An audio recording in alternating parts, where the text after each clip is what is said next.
বিকেলের নাস্তা হিসাবে এখন এই জাম্বুরা খামু। জাম্বুরার সাথে আরো 2 রকমের আম নিলাম। এই যে ঝালমরিচ দিয়ে আমলা খাবো।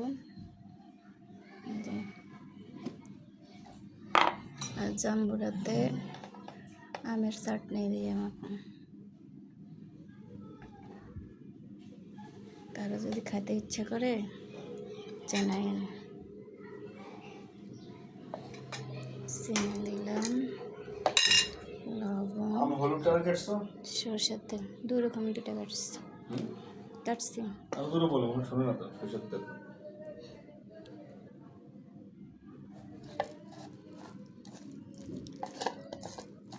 আমের চাটনি দিছি খেতে ভালো লাগবে না?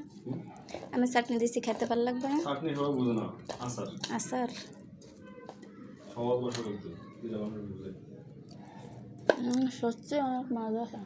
নিজের তো নিজেরটা না খাওয়া দেখেন, খেলে বুঝতে পারবেন।